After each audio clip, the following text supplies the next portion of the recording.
আমরা আমাদের নামাজের জন্য আমরা একটা মসজিদ করতাম। তো সেই সময় মহারাজা প্রাণনাথ, যদিও তিনি হিন্দু মানুষ ছিলেন, ওনার মন মানসিকতা অনেক ভালো ছিল এবং এই মসজিদটির নয়াবাদ নামকরণ ইতিহাস হলো যে আজ আপনাদেরকে দেখাবো নয়াবাদ একটি মসজিদ যেটা দিনাজপুরের ঠ্যাপা নদীর তীরে অবস্থিত। এই মসজিদের অনেক ইতিহাস সম্পর্কে আজকে তুলে ধরবো আপনাদের মাঝে।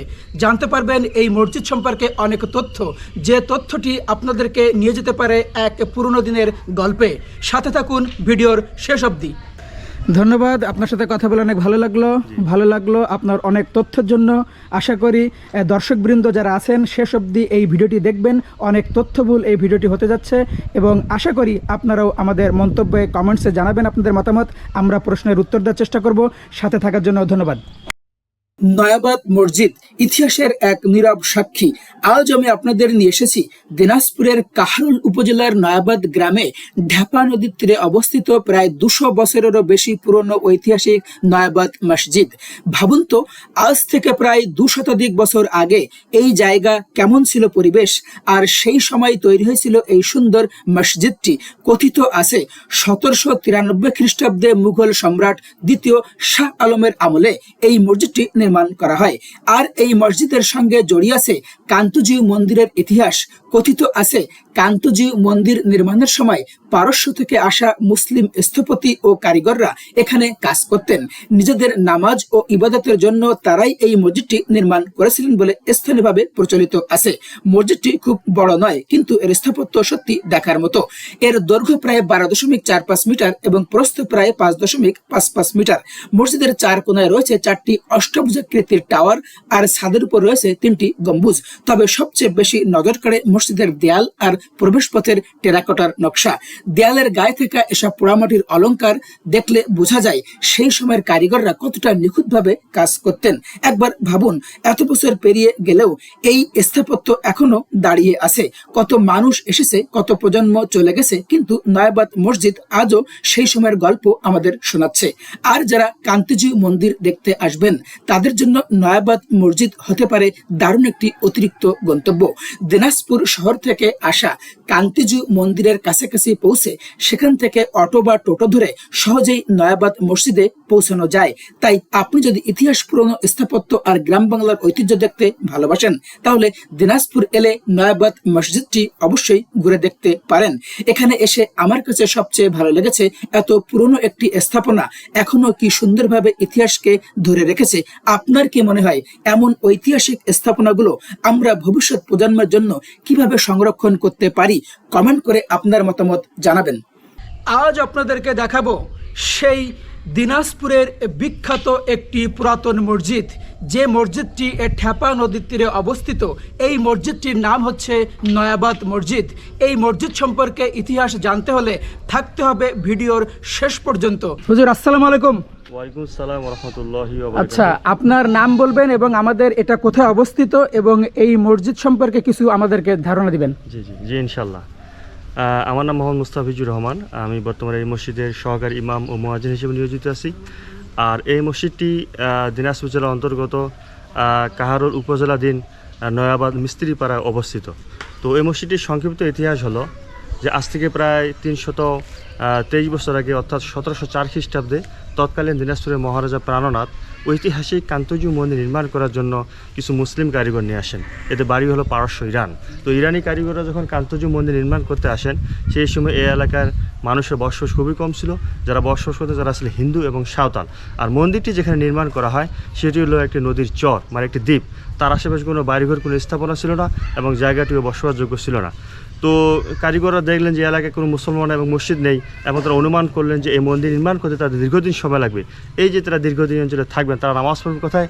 এবং সেই সময় তারা মহারাজা প্রাণনাথকে অনুরোধ করেন যে মহারাজা প্রাণনাথ, আমাদের একটা নির্দিষ্ট থাকার জায়গা বা অনুমতি দিলে আমরা আমাদের নামাজের জন্য আমরা একটা মসজিদ করতাম। তো সেই সময় মহারাজা প্রাণনাথ, যদিও তিনি হিন্দু মানুষ ছিলেন, ওনার মন মানসিকতা অনেক ভালো ছিল এবং অন্যান্য ধর্মপ্রতির আন্তরিকতা ছিল বিধায় মুসলিম কারিগরদেরকে মন্দির থেকে প্রায় 1.5 কিলোমিটার দক্ষিণে এই জায়গাটা জায়গাটা নির্ধারণ করেন। সেই সময় জায়গাটা ফাঁকা এবং ফ্রেশ ছিল, তো কোনো মানুষের এখানে বসবাস ছিল না।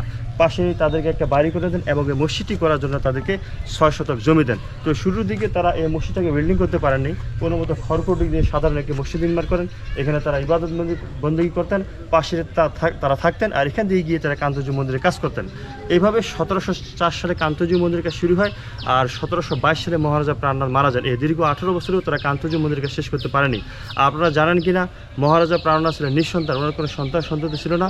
তবে ওনার একজন দত্তক পুত্র ছিল, ওনার নাম রামনাথ রায়, যিনি পরবর্তীতে দিনাজপুর রাজা হন এবং এই কারিগরদের নিয়ে পুনরায় মন্দিরের কাজ শুরু করেন। এভাবে 1752 সালে মন্দিরের কাজ সমাপ্তি হয়। এইভাবে মোট 48 বছর লাগে তাদের কান্তজি মন্দির নির্মাণের কাজ শেষ করতে।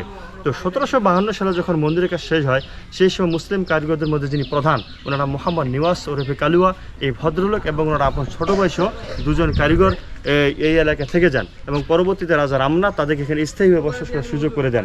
যেহেতু তারা এখানে থেকে গেল, পরবর্তীতে তারা ধীরে ধীরে 1793 সালের মধ্যে এই মসজিদটিকে বিল্ডিংয়ে রূপান্তরিত করেন। এই মসজিদটি খুবই ছোট, এখানে ইমাম সহ বর্তমানে 41 জন মানুষ নামাজ পড়া যায়। তবে শুরুর দিকে তারা এই মসজিদটিকে তারা এক কাতার হিসেবে নির্মাণ করেছিলেন, কারণ ইরানি কারিগররা তাদের হাইট অনেক বেশি ছিল, এক একজনের 7.5 থেকে 8 ফুট উচ্চতা ছিল। তারা এক কাতার হিসেবে ইউজ করতেন এবং মসজিদের যে ইমাম সাহেবের যে দাঁড়ানো অংশটুকু, এটি ওয়ালের ভিতরে সীমাবদ্ধ। এটি খুবই ছোট, এখানে 3টি গম্বুজ, 4টি টাওয়ার, তারপরে 2টি জানালা, 3টি দরজা রয়েছে। আপনারা যে দরজাগুলো লক্ষ্য করতেছেন, এই ডিজাইনের যে দরজা ছিল, পরবর্তীতে 2020-21 সালে এই দরজাগুলো চেঞ্জ করা হয়েছে। আর এই মসজিদটি সম্পূর্ণ চুন সুরকি ইট দিয়ে তৈরি, এখানে কোনো রড, সিমেন্ট, বালু, পাথর কোনো কিছু ইউজ করা হয়নি, সম্পূর্ণ চুন সুরকি দিয়ে এটি নির্মাণ করা হয়েছে। আপনারা যে বাইরে ফ্লোরটি দেখতে পাচ্ছেন, এই ফ্লোরটিও আগে থেকেই এই ফ্লোরটিও আগে থেকেই ছিল, তবে এই ফ্লোরে আগে নামাজ হতো না। বর্তমানে এই ফ্লোরে শুধুমাত্র শুক্রবারে নামাজ হয়, কারণ শুক্রবার এখানে বিভিন্ন অঞ্চল থেকে মানুষ এখানে নামাজ পড়তে আসে। আর আপনারা যে এখানে একটি লোহার গেট দেখতে পাচ্ছেন, মূলত এই লোহার গেটটি এখানে ছিল না, এখানে একটি 1 গম্বুজ বিশিষ্ট গেট ছিল। এই গেটটিও সংস্কারভাবে ভেঙে গেছে এবং এই গেটও প্রায় কিছু টেরাকোটা ফ্লোর ছিল। বর্তমান এই মসজিদের গায়ে মোট 110টি টেরাকোটা ফ্লোর গেছে। এগুলো বিভিন্ন ফুল ও লতাপাতার ছবি, অর্থাৎ ইসলাম যেটি অ্যালাউ করে। আর কান্তজি মন্দিরকে প্রায় 12,000 পোড়ামাটির নকশা আছে।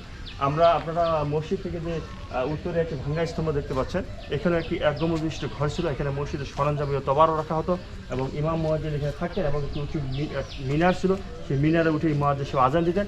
এখন শুধু একটি ওয়াল দেখা দিচ্ছে, আস্তে আস্তে এটি বিলীন হয়ে যাচ্ছে। আপনারা এখানে একটি দেখতে পাচ্ছেন দান বাক্স, এবং দান বাক্সের পিছনে একটি হয়তো কবর লক্ষ্য করছেন। এই কবরটি হল সে ভদ্রলোকের কবর, যিনি কান্তজি মন্দিরের মুসলিম কারিগরদের মধ্যে প্রধান, এই মসজিদটির প্রতিষ্ঠাতা এবং এটার হেড কারিগর ছিলেন। ইনি এখানে মারা যান এবং এটার পরবর্তী বংশধররা এই এলাকায় বসবাস করতেছে, এজন্য এই পাড়াটাকে মিস্ত্রি পাড়া বলা হয়। এখানে মোট মিস্ত্রি বংশের মোট 22টি পরিবার আছে। এরা মূলত ইরান থেকে আসলেন কান্তজি মন্দির নির্মাণ করার জন্য। এরাই এখানে নিয়মিত নামাজ আদায় করেন। আর এই মসজিদটি 1968 সালে বাংলাদেশ সরকারের প্রত্নতত্ত্ব বিভাগের আওতাভুক্ত হয়, তালিকাভুক্ত হয়। বর্তমান এই মসজিদটি উপজেলা প্রশাসনের আন্ডারে আছে। তবে ওদের কোনো ফান্ড নেই, তারা মসজিদের আয় থেকে তারা ব্যয় করে। গ্রামের অন্যান্য যে মসজিদগুলো চলে, এই মসজিদ ওইভাবে এই মসজিদটাও চলে। আর আপনারা সুন্দর যে একটি পরিবেশ, সাজানো গোছানো একটি পরিবেশ দেখতে পাচ্ছেন।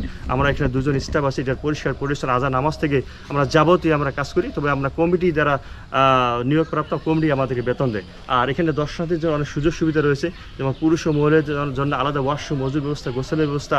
এই বিল্ডিংয়ে একটি মাদ্রাসাও চলে এবং একটি গেস্ট হাউস আছে, দর্শনার্থীরা বসে, এবং মেয়েদের জন্য আলাদা নামাজ ব্যবস্থা আছে। আর মসজিদের পিছনের দিকে আছে পিকনিক স্পট, এখানে মানুষ এসে পিকনিক করতে পারবে এবং অনেকে রান্নাবান্না করেও নিয়ে আসে। আমাদের প্রায় 70 থেকে 80 জন লোকের পিকনিকের ডেকোরেশনের ব্যবস্থা আছে। এই যে সুযোগ সুবিধাগুলো আমরা দর্শনার্থী দিয়ে থাকি সম্পূর্ণ বিনামূল্যে। এখানে কোনো দর্শনার্থীর কাছ থেকে কোনো ধরনের টাকা পয়সা নেওয়া হয় না এবং 24 ঘন্টায় আমরা এখানে দর্শনার্থীদের সেবা দেওয়ার চেষ্টা করি এবং 24 ঘন্টায় এখানে দর্শনার্থী আসে এবং রাতে আমাদের আলোকসজ্জারও ব্যবস্থা আছে এবং এই মসজিদটি 24 ঘন্টায় খোলা থাকে। এখানে শুধু বাংলাদেশ না, বিশ্বের বিভিন্ন কান্ট্রি থেকেও এই ঐতিহাসিক কান্তজি মন্দির, পাশাপাশি এই ঐতিহাসিক নয়াবাদ মসজিদও দেখতে আসে। আর এই মসজিদটির আরেকটি বিশেষত্ব হলো, এই মসজিদটির নয়াবাদ নামকরণ ইতিহাস হলো যে এই এলাকায় যখন কোনো আবাদ ছিল না, কারিগরদেরকে মহারাজা কিছু জমি উপহার দিয়েছিলেন।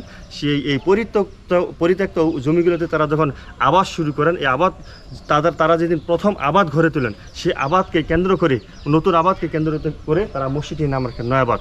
তো আপনারা ভালো থাকবেন, সুস্থ থাকবেন, আর জীবনে একটিবার হলো এই ঐতিহাসিক নয়াবাদ মসজিদ দেখে যাবেন, আপনাদের অবশ্যই ভালো লাগবে। আসসালামু আলাইকুম রহমতুল্লাহ। হুজুর, অসাধারণ তথ্য আপনি দিলেন, এত চমৎকারভাবে বললেন, সত্যি সত্যি এটা মনোমুগ্ধকর মতো আমি শুনলাম। আচ্ছা, এখানে কি প্রতিদিন নামাজ হয় এখনো? জি, এটি জামে মসজিদ এবং 5 ওয়াক্ত নামাজ হয়। আর এই এলাকায় মুসলিম জনগোষ্ঠী খুবই কম, এখানে শতকরা 80 ভাগই হিন্দু। তবে শুক্রবার এখানে বাংলাদেশের বিভিন্ন প্রান্ত থেকে এখানে নামাজ পড়তে আসে, এই জন্য বাইরের ফ্লোরটি পুরোটাই ভরে যায়।